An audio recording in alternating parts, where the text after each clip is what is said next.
Hello and welcome to the Daily News Simplified.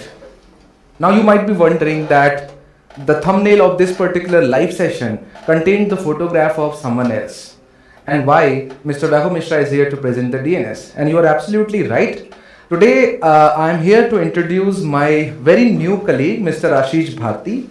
He has been an indispensable member of our team for quite some time now. A lot of the rigorous articles that you have seen has been produced by Ashish, and he has contributed behind the scenes, and so now we thought that it is the time right so that you also get the advantage of his very rigorous and exhaustive approach towards current affairs.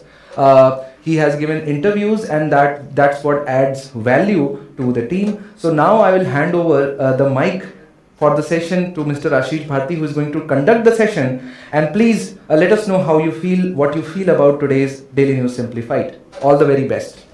Ashish, over to you. Thank you, sir. Thanks for such a beautiful introduction.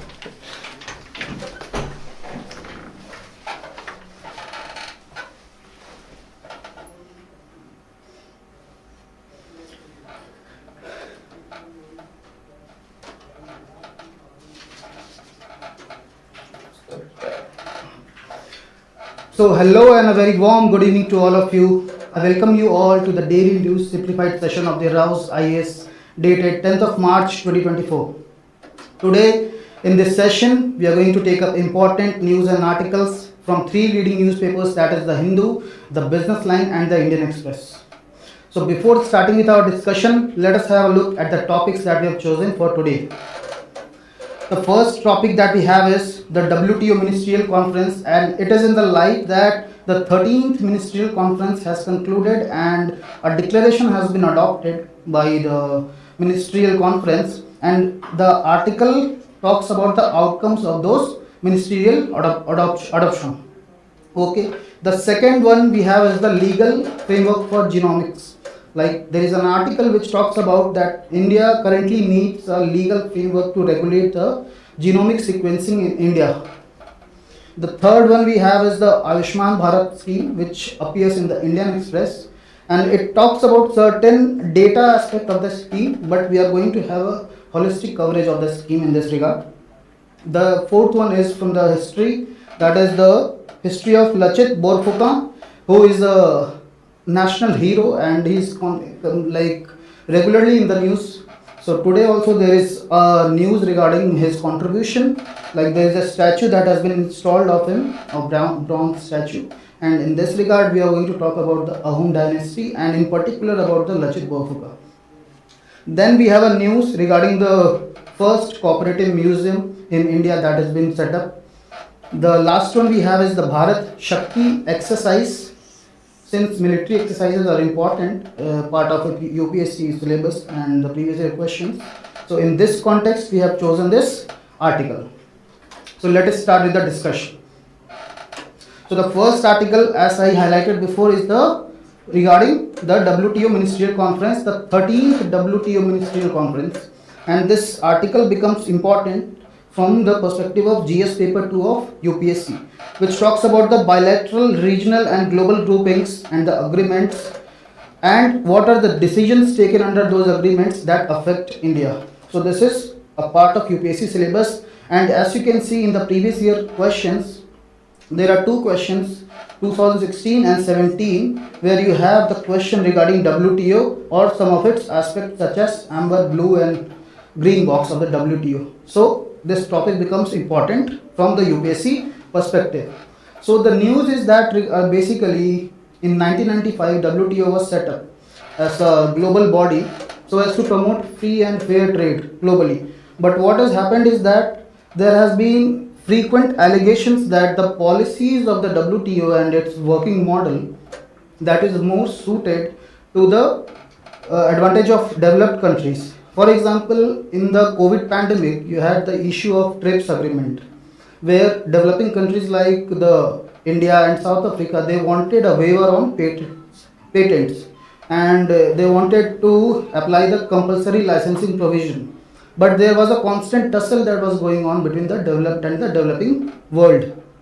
Similarly, the dispute settlement body of the WTO or the lack of action taken by the WTO against the protectionist policies, such as during the Trump regime in America. So that shows that somehow the advantage that should have occurred to the developing world, that has not taken place, and it has indirectly or directly favored the developed world. So in this regard, we are going to understand what are the constant issues that have plagued the working model of WTO, and what are the crucial outcomes of the 13th Ministerial Conference. So the issues, we shall start with the issues. So in this regard, the context is done. The context is the 13th Ministerial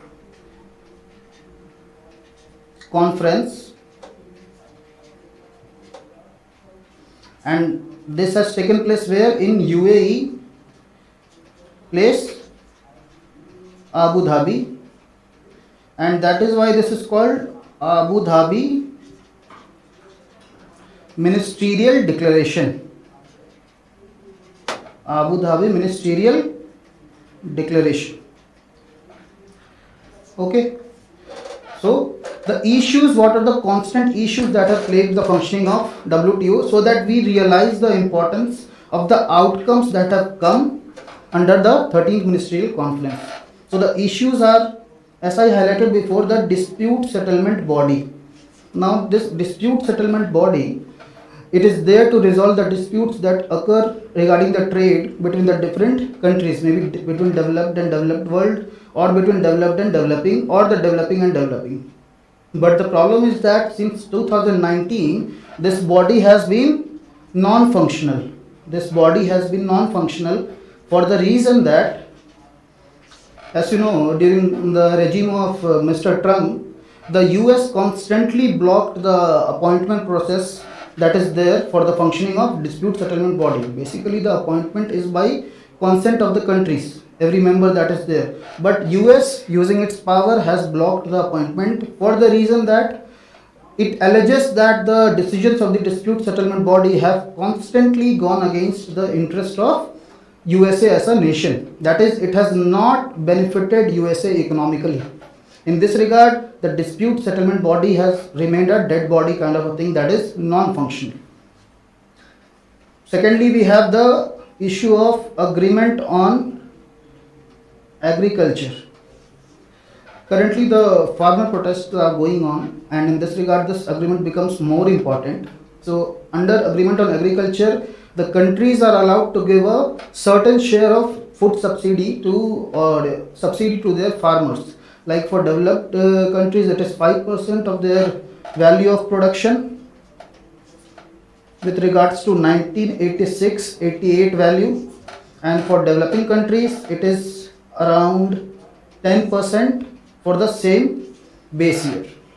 But the problem is that, as we will explore further, that there is a disagreement between developing world led by India and the developed world majorly led by USA and some other European countries. So there is a dispute going on regarding revising this agreement on agriculture. And the PYQ that you saw regarding the blue box, amber box, green box, they are part of this agreement on agriculture. The third we have is the issue of fisheries subsidy. Now, if you have read in the last ministerial conference, the 12th ministerial conference in Geneva, so there was a Geneva package kind of a thing launched that is adopted, and in that Geneva package there was an agreement on fisheries subsidies. That is how the activity of fishing can be made sustainable, because we are living in the era of climate change. So it becomes very important that we adopt sustainable economic practices. So in this regard, there was a fishery subsidy that was adopted, but the problem is that the provisions of the fishery subsidy are not completely agreeable to nations such as India and some other developing nations. Like nations such as India, what are their demands? Like they want the clause of special and differential treatment to be applied proportionately under the fisheries subsidy. And what is the key issue we will discuss when we will discuss the unfulfilled agendas of 13th Ministerial Conference. Then we have the issue of e-commerce. Then we have the issue of e-commerce. The issue of e-commerce is that in 1998, since 1998, there has been a moratorium on the custom duties that should be applied on the e-commerce. So currently, in the trading of e-commerce activities, you don't have any custom duty. And initially in 1998, when the e-commerce sector was just starting to gain pace, it was considered necessary. But now in this era of digital world, the developing nations such as India are contesting that they are losing a lot of revenue by giving a waiver on the custom duties on e-commerce. So that is why there is a dispute regarding whether the waiver for e-commerce should continue, e-commerce trade should continue in custom duties or they should be applied. Okay. Then we have the issue of special and differential treatment. Special and differential treatment. Now, special and differential treatment, basically, there are two kinds of agreements in WTO, that is plurilateral and multilateral. Now, under the multilateral agreements, you have the membership of all the nations there, and what happens is that there are both developed and developing nations under the agreement. But the developing nations, since they are way back than the developed world in terms of economy, so they need certain differential treatment. That is, maybe if a clause is applicable from say 2024, then what will happen is that there will be a provision that the same clause will be applicable for the developing nations from say 2030. So like if you take the agreement on agriculture, for the developed world it is 5% of their value of production. But for developing nations, going by this clause of special and differential treatment, you have the 5% extra, that is 10% of the value of production. The food subsidy bill can be there. So this is what special and differential treatment, but there are contestations both from the developed and the developing world regarding how this clause needs to be reformed. Like the developed world says that the advantage that is accruing to the developing nations, that is disproportionate and that needs to be revised. And the argument of developing nations is that the list of the developing nations as such needs to be revised, because currently the criteria is that the status of developing, this is based on self-declaration. Like you have to self-declare whether you want to put yourself in the category of developed world, in the developing world, in the WTO agreements. And so what happens is that some countries such as China, which have such a GDP of around 13 trillion and the second largest GDP in the world, they also come under the category of developing nations and avail various benefits that are available under this special and differential treatment. So this is why there is a voice going on that this list needs to be revised. Okay, so these are the issues. So for addressal of these issues, we have ministerial conferences every 2 years. Okay, biennial conferences we conduct under the WTO. And in this regard, the 13th ministerial conference was conducted in UAE, in Abu Dhabi, and these are some of the major outcomes that have come. So what are those outcomes? Let's see. One interesting outcome is that there is a adoption of a declaration on services domestic regulation. What happens is that it seeks to promote good regulatory practices,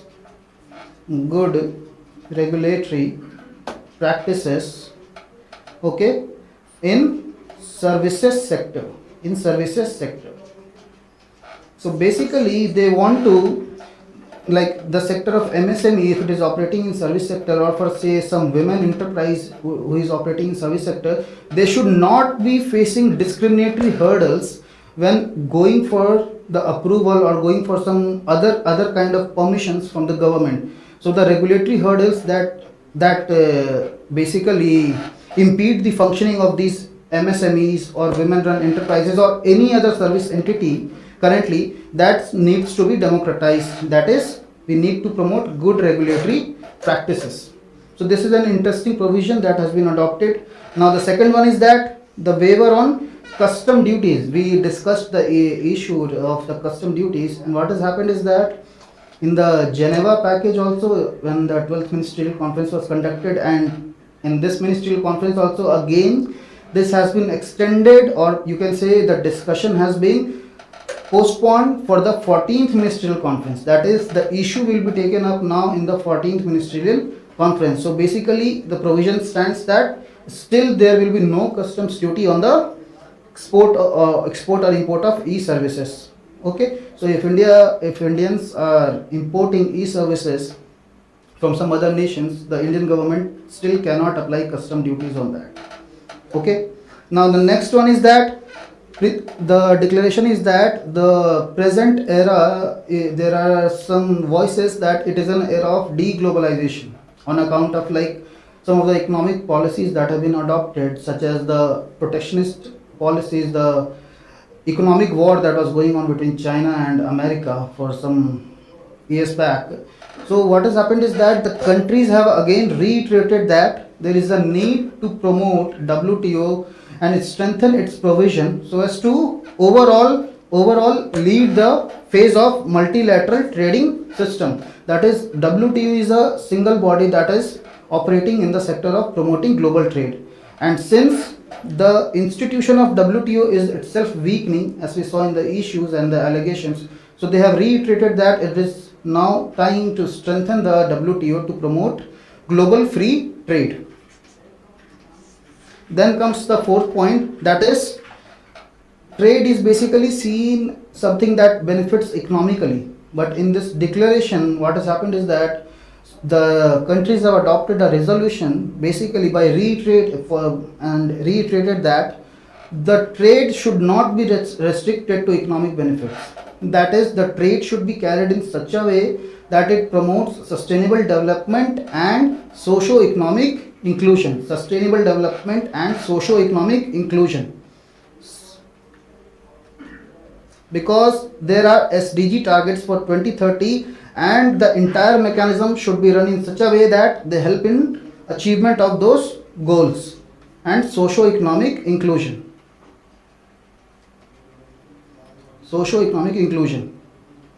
For example, if a certain country is like environment friendly trade, okay, like zero carbon shipping model is being promoted now, so that will come in the category of this sustainable trade model. That, like Europe's law, that carbon border adjustment mechanism, if every country is adopting that provision, I'm not talking about the issues with those policy, but that kind of shows that they are trying to make the trade sustainable. So that is the adoption in the 13th Ministerial Conference. Okay, and then the issue we discussed regarding the special and differential treatment. So we discussed the issue as to how developed nations want to revise the criteria, and along with the developing nations, the list that is there, they need to be updated, and some countries need to be removed from that list, and other provisions like the disproportionate, the accusation of by the developed world that the benefits are disproportionate. So it is seen that the work should be done to make it, the special and differential treatment should be made more precise, effective and operational. Precise, effective and operational, that is, the countries which deserve the benefits, they should be getting the benefits, and the benefits in amount that is deserved, it should be proportionate. It should not be disproportionate. That is, a kind of reverse discrimination should not be taking place at the WTO level. Now we have the provision regarding the dispute settlement mechanism. The dispute settlement mechanism, which we learned that the dispute settlement body is non-functional for around 5 years now. So it is important that the countries have adopted a resolution that by 2024 anyhow we need to operationalize the working of dispute settlement body and make it accessible to all, along with an impartial functioning model.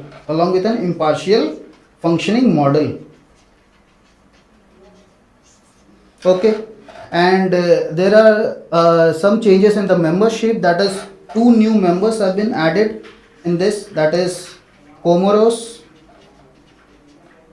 and another nation is Timor Leste. This is a country in the above Australia. If you see, this country is located there, and Comoros is located in the East Africa. So these two countries, they have been added in the WTO as the WTO members. But the basic issue is that India's concerns still remain. And what are those concerns? The concerns are that the agreement on agriculture that we talked about, at the ninth ministerial conference, that is the Bali ministerial conference, a peace clause was declared that India can cross the limit of 10% for its National Food Security Act was enacted that year. So in that context, it was obtained the peace clause, but India has been demanding a permanent solution to that. And WTO's ministerial conference has been constantly postponing the discussion on that. And in this ministerial conference also, there was no conclusive agreement regarding this peace clause that India wants. That is the permanent settlement of the agreement on agricultural subsidies. So this issue remains unaddressed. Regarding the fisheries subsidies also, India is demanding a period of 25 years to implement the clause, but the WTO has not granted that, and this issue again has been postponed for the 14th ministerial conference. So the basic issues of India, such as e-commerce also, if you take the issue of e-commerce, again a waiver has been granted, and India has been constantly voicing for the applicability of custom duties on e-commerce, because India has been losing $1 billion as a revenue by waiving of the custom duties on e-commerce. But again, as we have seen, this issue has been postponed to the 14th ministerial conference of the WTO. So the basic outcome is that there have been 7-8 provisions that have been adopted, but the key issues of India, such as on e-commerce, such as on agreement on agricultural subsidies, such as on dispute settlement bodies, they remain unaddressed. So this is all we have in this topic for today. Let us move to the next topic. The next topic appears in the newspaper The Hindu on the page number, I think, the 10. Page number 10. So this topic basically talks about a mechanism to adopt a legal mechanism for genome sequencing. Okay, and this topic becomes important from which portion of your syllabus? That is GS paper 3, the science and technology developments and their applicability in everyday life. And every year in prelims also you have a higher weightage of science and tech questions, and even in mains you have the science and tech questions, and this especially comes in the category of biotech, the biotechnology. Okay, so the news is that basically there has been a rapid surge in the genome sequencing model. Like the first genome sequencing in the category of humans, it was done under the Human Genome Project that was carried on under the leadership of USA, and that project was run for around 10 years or 11 years, 1990 to 2001, when the results were published.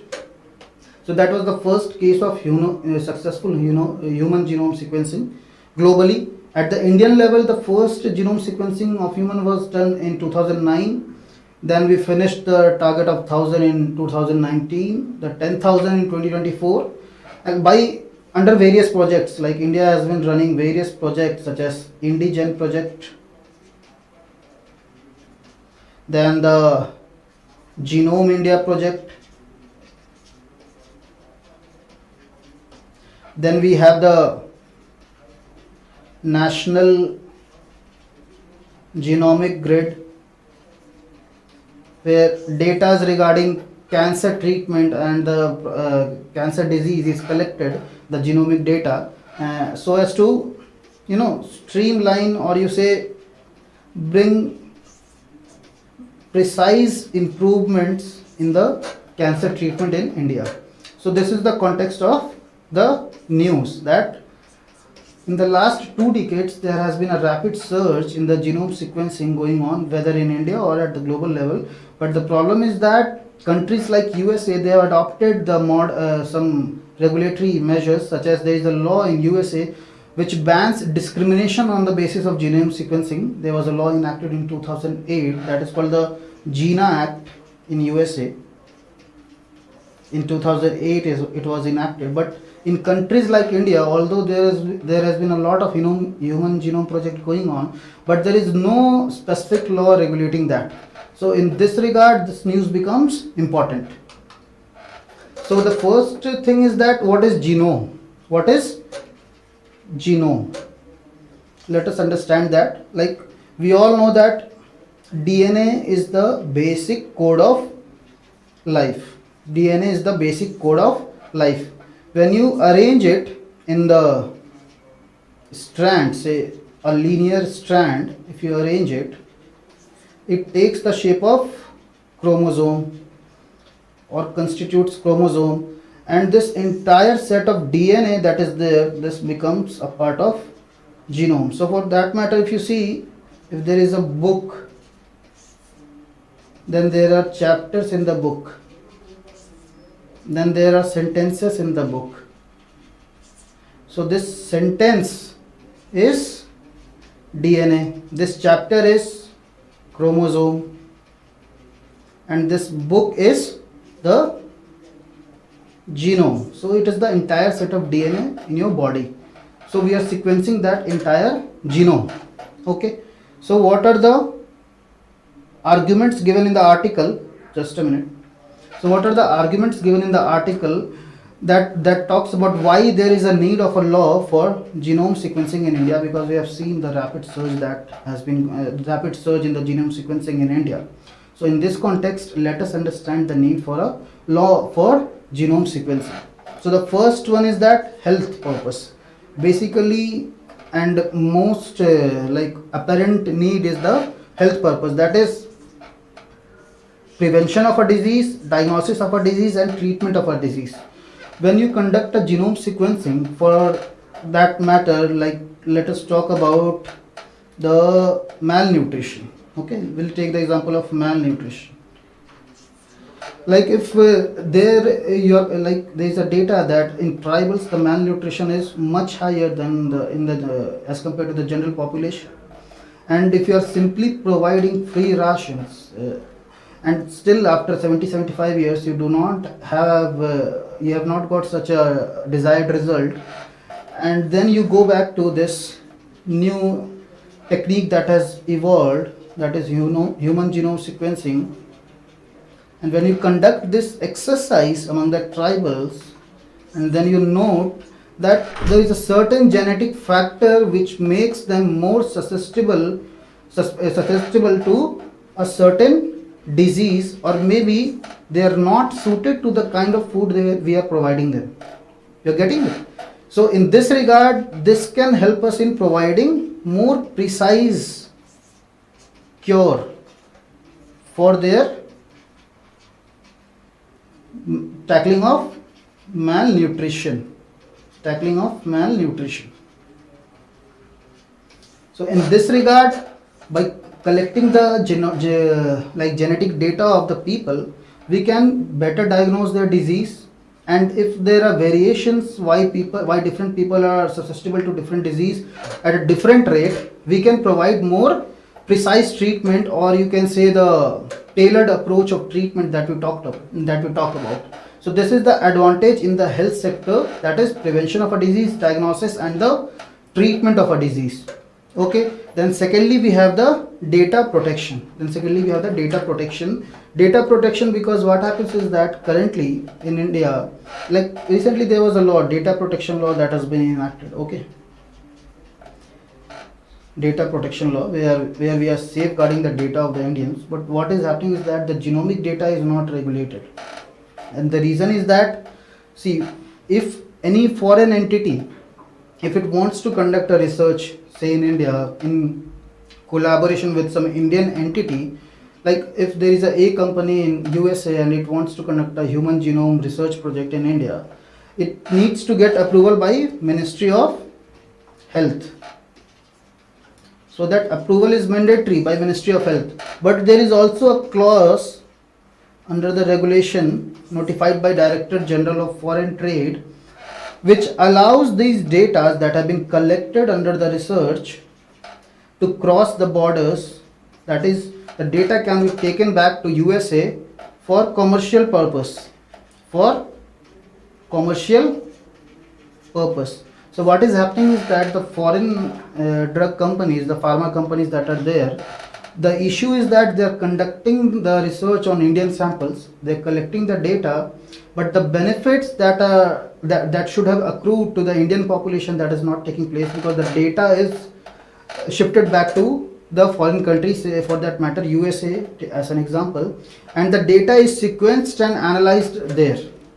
So India is presently, you can say, it is acting as a testing lab. So that is why the data protection of the Indian citizens on whom the studies are being conducted or whose genomic data is being collected, that becomes very important. Okay, then thirdly we have the aggregation of data. What is happening is that in India there are different entities, different private entities or government entities that are collecting the genetic, that are conducting the genetic test. Okay, you can go and get your genetic test conducted, but this data is quite fragmented. That is, it is there with different entities, and this data is not available anywhere on a single platform.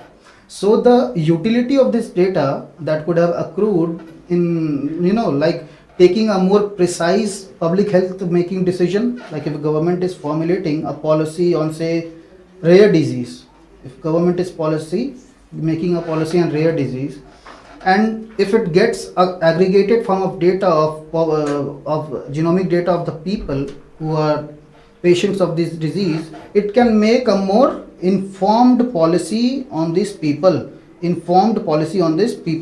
but currently this is not taking place. And so in this regard, a law can provide for the aggregation of data, genomic data of whatever collection is taking place in India. Okay, the fourth one is that tackling discrimination, and where prominently in employment, and then you can say is the insurance sector, the health insurance that you have. Like in a study conducted, like it was found that if the companies are permitted, what will happen is that genetic data of the employees can be accessed, and based on that, what will happen is that if they find out using the genetic data that a particular person is of low IQ, or if a particular person is of high IQ, then the discrimination in recruitment based on genetic data over which an individual has no control. You do not have control over your genetic data. You get it by birth. But if you are being discriminated based on that data, then that is wrong, and that is what this law, that if government brings, that can tackle it. And that is the law that USA, that is Gina Act talks about. That is, it bans discrimination based on genetic data in employment in USA. Okay. Similarly, in insurance sector, health insurance, if the premium that you are going to provide, that is based on your genetic data, for that matter, if someone's genetic data shows that a particular person is more susceptible to a particular disease, then if you are availing insurance for the particular thing, what will happen is that the insurance company can say that you need to pay a higher premium for that, and that will be discriminatory. So this law can ban this particular discriminatory treatment. Okay, and lastly we'll have the economic boost, that is the economic advantage that will come from the law. Why? Because there are different private entities that are looking to participate in this biotech sector, and even the government is trying to promote them. So if there is certainty, if there is a regulatory provision that is enabling, what will happen is that it will promote higher research and development investment by those companies. It will promote a higher level of data sharing between those companies, and as a result of that, the quality of genome sequencing that will be carried out in India, that will be very high. and in turn it will benefit the public health sector and the private health sector. Okay, so this is why in this context it becomes very important that in this age or digital age, the government enacts a dedicated law for the protection of genomic data in India. So this is all for this topic. Now let us have a look at the next topic. The next topic is regarding the Ayushman Bharat Yojana of the Indian government, the Ayushman Bharat Yojana of the Indian government. So what does Ayushman Bharat Yojana of government is all about? We will talk under the paper GS paper 2. Why? Because there is a provision in GS paper 2, welfare schemes for vulnerable sections of the population and performance of those schemes. So either this is a part of social justice in your paper 2, GS paper 2, and the news appears on the very first page of the Indian Express. Although the news is quite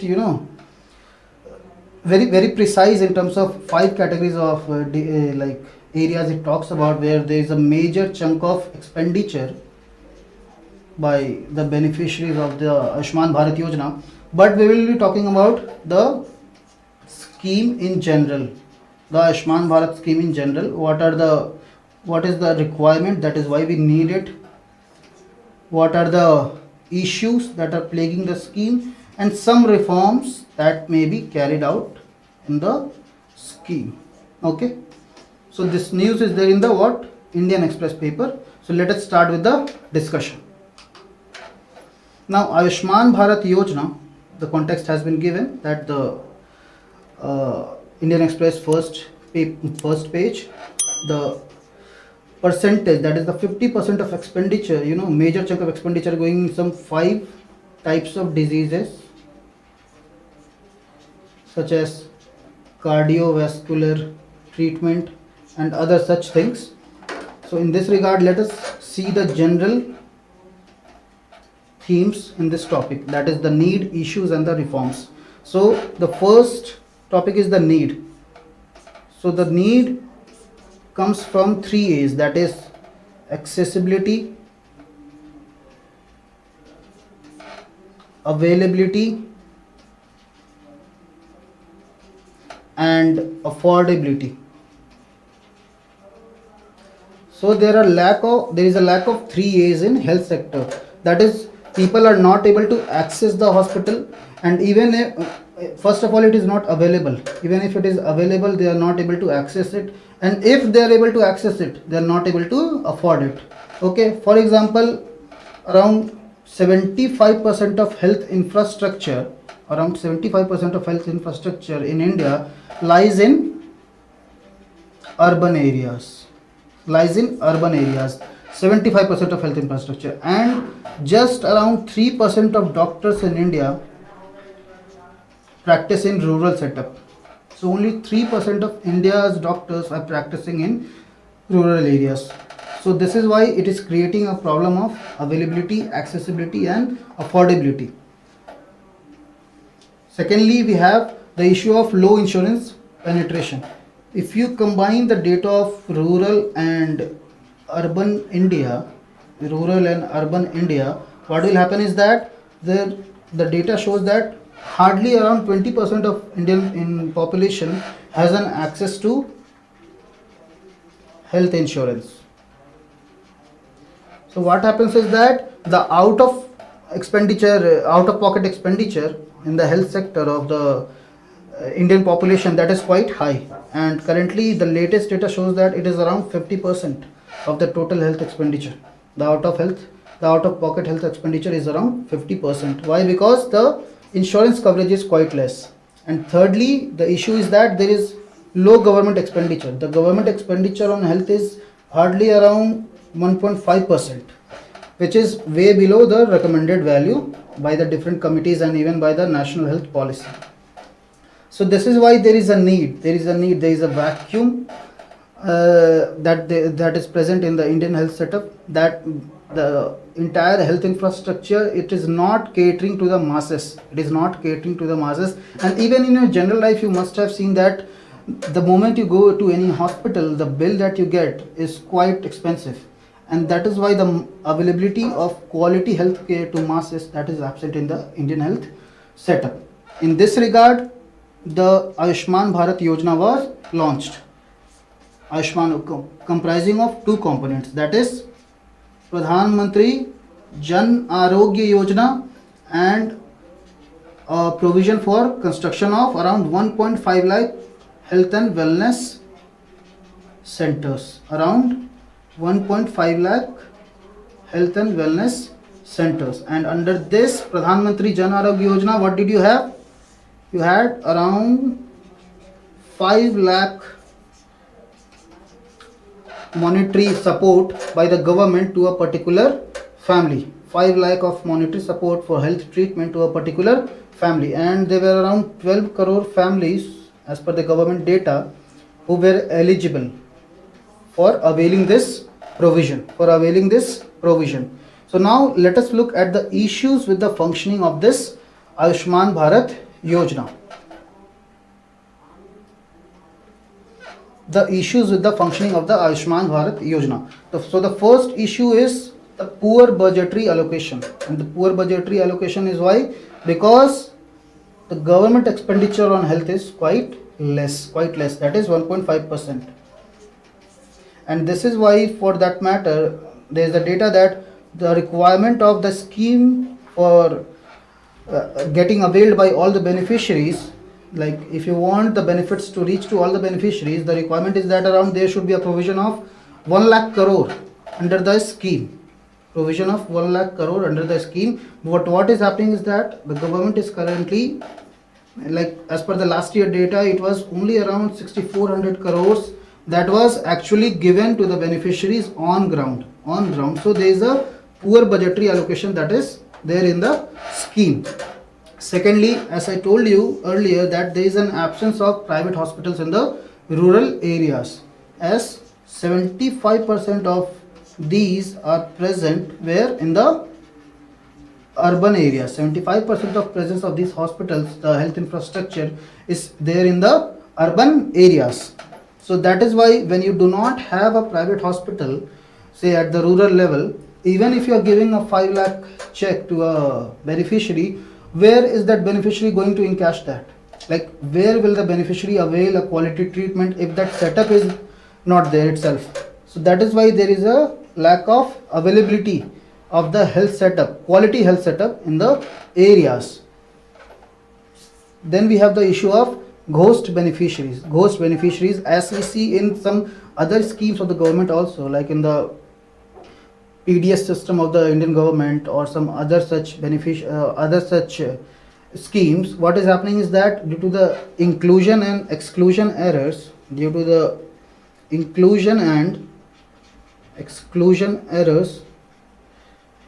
there are a lot of ghost beneficiaries that are present, and this is leading to leakages under the scheme. Like in ethics paper, you write a very common line that for every rupee sent to the beneficiary, to the poor in India, only 17 paise reaches there. So this is what is happening. There is a leakage going on in the scheme, and that leakage, what is the medium? The ghost beneficiaries. Then we have the issue of politicization of scheme.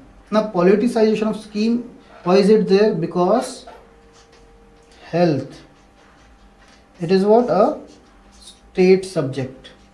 It is a state subject. And so states have an autonomy regarding what kind of health setup they want in their territory. And that is why when the scheme, it is a what? Enabling scheme. That is, if certain state want to implement, they can. If they don't want, they cannot. So states like West Bengal and some like the state of Chhattisgarh, not now, until the change of government, it was not implementing this Ayushman Bharat scheme. So there was what? A politicization of scheme. So the people who could have benefited there from this provision, they did not get the benefit. And this is an issue with many of the schemes of those sectors where the subject lies in the sphere of state, but the central government is making a provision regarding the subject. Okay. Then we have the issue of low coverage of beneficiaries. Low coverage of beneficiaries, basically, as per the government data, 12 crore families accounting for around 55 crore people, they are availing the benefits under the scheme. But the population of India, if you see, it has reached around 140 crores. So approximately what is happening is that only 1/3 population in India, it is availing the treatment. Only 1/3 population in India is availing benefits of this scheme. So the issue is that there is a low coverage of beneficiaries, and the criteria for the beneficiaries needs to be revised. And the last one we have is the low package rate. Low package rate. For example, if somebody is going for a heart surgery in, say, a very well established private hospital, and the private hospitals, they are charging us a package rate of around 1 lakh rupees. If you avail this heart surgery, you would have a total expenditure of around 1 lakh. But if, like under the scheme, there are package rates that if you are going for this treatment, you will be getting a consolidated fund of this much. Okay, so if that clause is applicable here, and if government is telling that we will only provide you 30,000 rupees for the heart surgery, so what is happening is that the package rate and the rate that is being applicable, that is being applied by the hospital, that is not matching, and in turn the patient has to pay out of his own pocket. So this will defeat the very purpose of the scheme. This will defeat the very purpose of the scheme, and this is one of the issues. And what is happening because of this? If the hospitals are forced to give the treatment under the low package rate, the quality gets compromised. The quality is compromised. The quality gets compromised. Okay, so these are the issues that are currently plaguing the efficient functioning of the Ayushman Bharat scheme. Now let us look at certain reforms that could be taken. Certain reforms that could be taken in this sector. So the first reform, it was there in the economics survey of 2021. That is, it talks about a creation of information model. That is information utility to tackle what? Information asymmetry. Information asymmetry is that currently you do not have any quality evaluation framework for the hospitals, especially the private hospitals. Like how the doctor is treating you, what is the cost model of that hospital, did you find the services that were provided by the hospital satisfactory? You do not, like when you avail any treatment and you get discharged from any hospital, nobody says that give us a 5-star rating or 4-star rating. There is no such provision. So that is why there is a lack of information, quality information regarding the health setup in India, and this has led to lower accountability. This has led to lower accountability of doctors and hospital staffs in India. Doctors and hospital staffs in India, and in this regard, the economic survey talks about setting up of a information utility where these services, that is the quality evaluation framework regarding the doctors and the hospital staffs and the services being provided by them could be examined, so that if I want to choose a certain hospital for treatment, I have a quality data, a data that is verified to, like, if I have the option of going for two hospitals, say A and B, and if there is a information like this model is there, I can compare and choose which place I want to, instead of just going on some assumption and then realizing that the quality of service that was offered, that was not up to the mark. Okay, so in this regard, it becomes very important to tackle the information asymmetry that currently exists in India. Then we have the recommendation of Srinath Reddy, the Srinath Reddy Commission or the Srinath Reddy Committee, which talked about increasing the health expenditure and especially focusing on primary health centers. The core structure of Indian health setup is the primary health center, and it has talked about strengthening this very setup so that the stage of prevention gets a boost. The stage of prevention gets a boost, so the necessity of treatment is itself neglected. So So the necessity of treatment, it basically, sorry, it's not neglected. Basically it means that it does not arrive, like you do not have to go for the treatment because the disease was prevented at its root.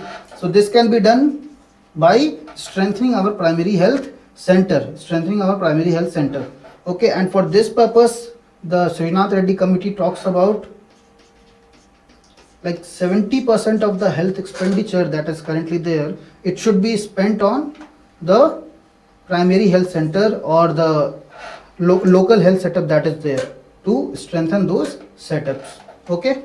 This is the second one.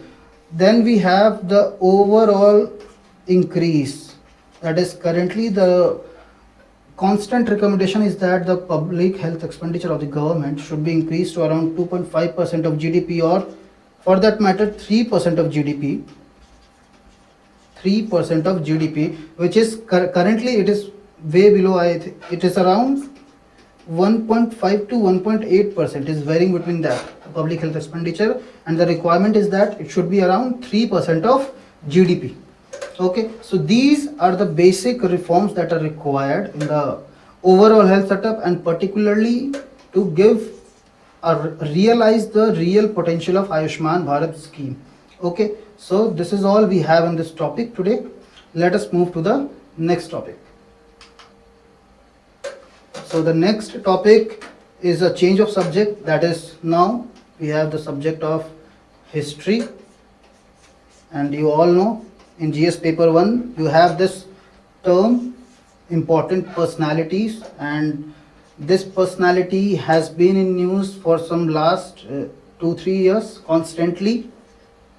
Today also there is a news that a bronze statue of his has been installed in Assam, okay, and this is in the paper The Hindu. So let us understand let us get some basic idea about the Ahom dynasty in general, and in particular Lachit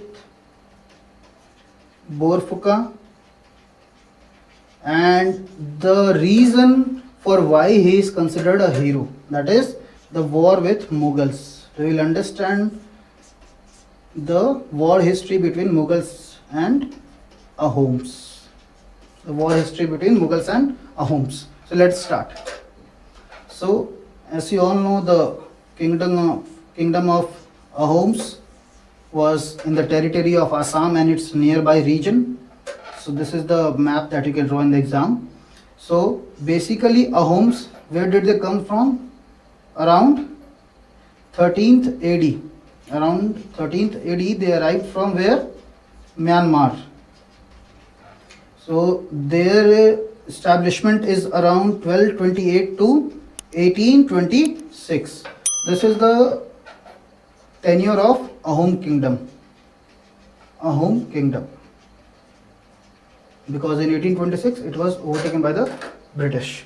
So this is the map of Ahom kingdom, and the Ahoms arrived from where? Myanmar, and what they did was they were local rulers by the name Bhuyans, and the Bhuyans were defeated by the Ahoms, and the empire was established, Ahom Empire. Now let us have a look at the administrative setup of Ahoms in India. Let us have a look at the administrative setup of Ahoms in India. Okay, so at the top there will be a king. His council was called as Borchoda. What is the council? Please remember these terminologies. As you have seen in history, these terminologies are very important. In one-liner question, if you do not have any idea of the context of the word that has been asked, it becomes quite difficult. Like if I ask you what do you mean by the term Borchoda in history, you will not be getting any idea if you do not know that it is associated with the Ahom kingdom. So please make a list of these important terminologies. Okay, so the king's council at the top, it was called Borchoda. And below the king was what? The provincial head.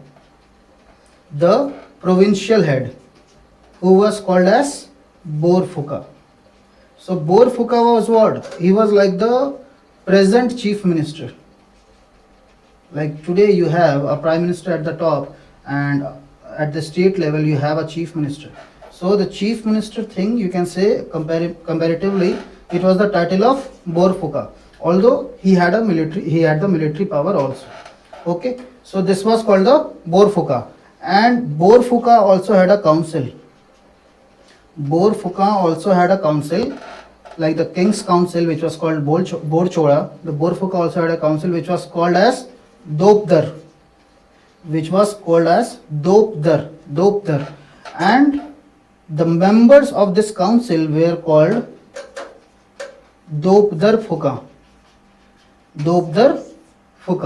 So there was a council of the king Borchora, then we have Dopdar at the provincial level. The members who are part of this Dopdar council, they are called Dopdar Fuka.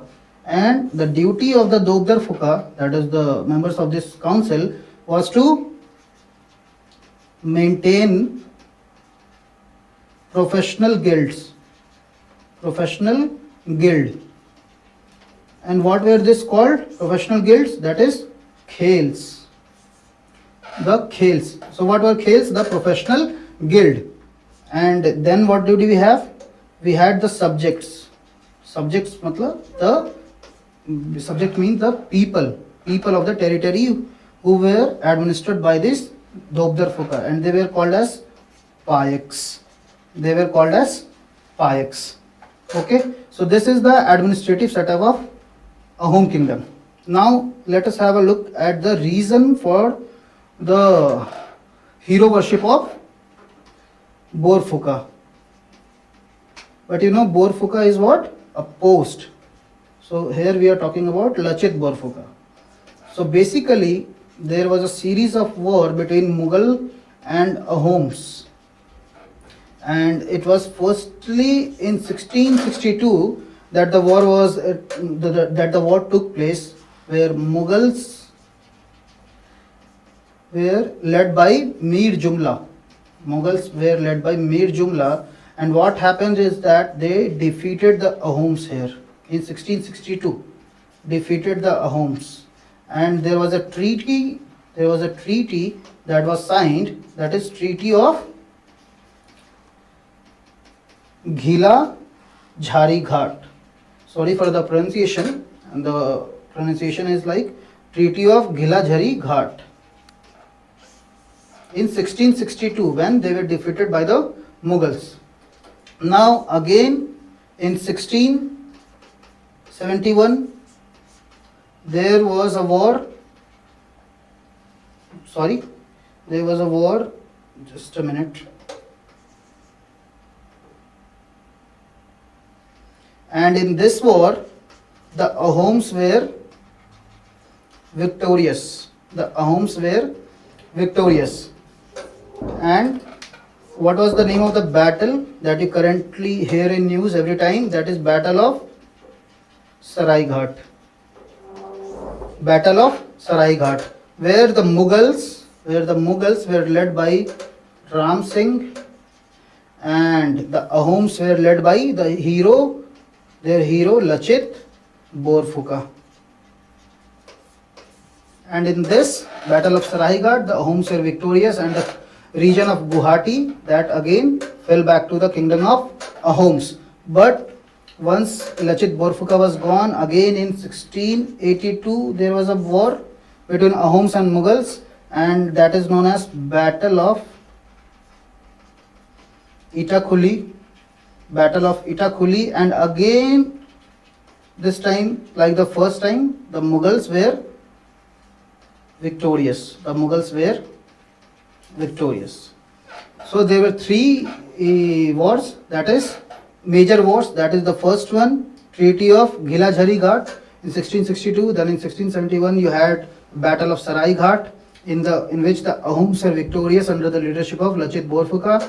And lastly you had in 1682, that is the Battle of Itakuli, in which the Mughals again defeated the Ahoms. Okay, so this is the entire thing regarding Ahoms their administration, and in particular the history of wars between Mughals and Ahoms. So this is all we have in this topic. Now let us have a look at the next topic.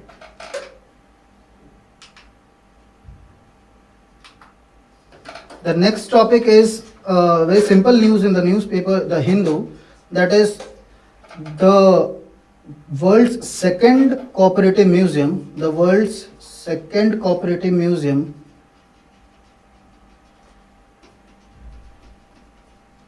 and India's first cooperative museum has been launched. Okay, and as you know, cooperatives fall under the topic of GS paper 2, okay, where the syllabus reads at development industry, the role of NGOs, SHGs and various groups and association. So you can put the cooperative topic under the GS paper 2 syllabus, and there has been frequent questions in the previous year of UPSC regarding the cooperatives, and this is one such example regarding this is from the economy, that is the cooperative banks. But the cooperatives, especially in mains, they become important, and in this regard it becomes important that you learn the history of cooperatives in India, and for this purpose the cooperative museum has been launched. That is, it will trace the history of evolution of cooperative system in India, what has been the journey of some of the major cooperatives in India, such as the Amul, or you can say the India Coffee House. So what has been their journey, it will highlight those. Okay, so for this, and which is the place where it has been set up, that is in Kerala, in Kozhikode. Okay, now one more important museum has been set up in Kerala, and it is the world's first of such museum. Can you write the name of that museum in the comment, that which is the category of world's first museum that has been set up in Kerala? And I will give you a hint, it was set up in 2021. Okay, so this is the entire thing in this cooperative. We are not going into deeper details as to what is the issue with the cooperative sector, what are the benefits and all those. That is a different point of discussion. Here we are just providing with the information that the first cooperative museum has been launched in India, has been established in India, in Kerala, and globally it is the second one, because the first one was launched where? In UK, way back in 1844. Okay, so this is not the world's first, this is the world's second and India's first. So this is all for this topic. Let us have a look at the next topic. So this is the last topic we have today, that is the Bharat Shakti exercise, because military exercises are important part of UPSC, especially the prelims part. So just a brief idea of what is Bharat Shakti exercise, okay, and where it is being conducted. So this is taking place in Rajasthan, okay, and why? So as you all must be reading in the newspapers and in your static part, that government is giving a great push to indigenous defense manufacturing.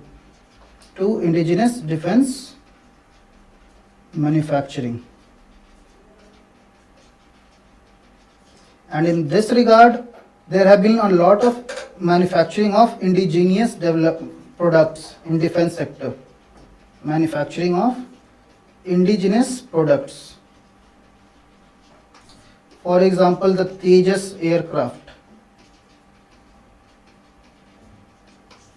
and other such defense equipments that India is developing. So this exercise, Bharat Shakti exercise, is basically a demonstration exercise.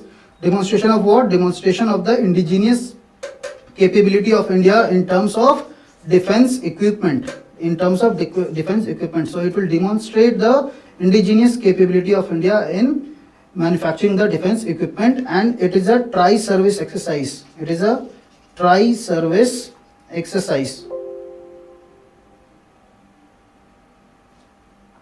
Just a minute.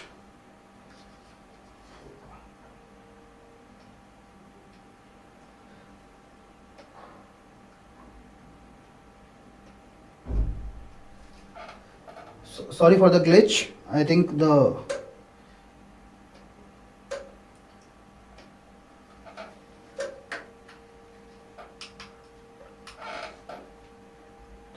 PPT is gone.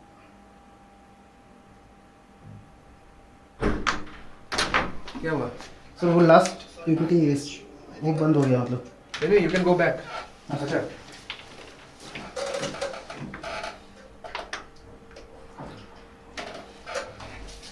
Wait, इसको रखो.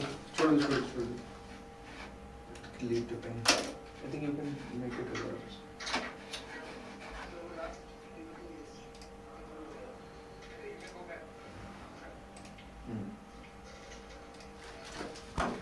Go to the next.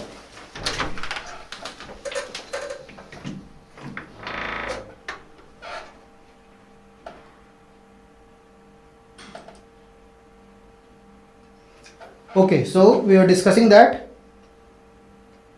this is a tri-service exercise that is taking place. Tri-service exercise is taking place for the demonstration of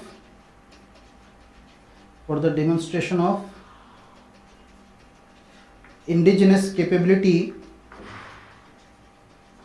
of India in defense manufacturing. And this is taking place where? In Rajasthan. So Bharat Shakti exercise is related to the tri-service exercise for demonstration of indigenous capability of India. So this is the basic crux of this news. So this is all we have today for the discussion. Thank you all for watching.